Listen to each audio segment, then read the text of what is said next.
اليوم طبعا عندنا اللي هو نصلح الشارجر، باتري تشارجر حق اللي هو كاميرا نيكون.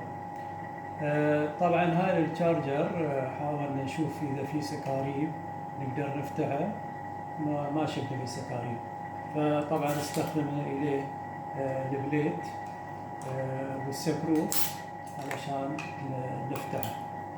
ففتحنا طبعا اللي هو الشارجر وشلنا طبعا اللي هو البورد. طبعا قبل ما نشيك البورد نشيك اللي هو الواير اللي يسوي سبلاي الى الشارجر. طبعا شيكنا شفنا اللي هو الواير صاحي بالاوم ميتر، شفنا بالكونتينيوتي اللي هو الواير طبعا مو خراب. جينا الى الشارجر نفسه.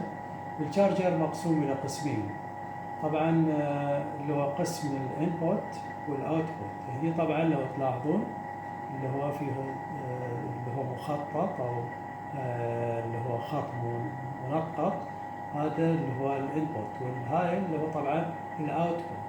طبعا اللي يختلف في الشارجر اكثر شيء هو اللي هو طبعا الاي سي ريجوليتر، هذا حق الانبوت، والاوتبوت اللي يختلف فيه اللي هو الاي سي اللي هو هاي اللي تشوفونه الاي سي.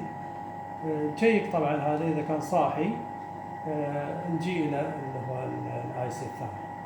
طبعا احنا شيكنا البورد هذا، شفنا اللي هو كل شيء صاحي، اللي هو الريجوليتر صاحي والاي سي الثاني صاحي. اكتشفنا انه هو البورد هذا مكسور، يمكن نحصل اللي هو طيحه ولا شيء، ولحمنا والحين طبعا الحمد لله طبعا ما شاء الله شيكنا شغال. هذا طبعا اللي هو شلون نصلح الشارجر. يمكن يكلف هاي 500 فلس وهذا دينار، لو كل يعني اثنينهم مخروبين دينار ونص، بينما لو تروح انت تشتري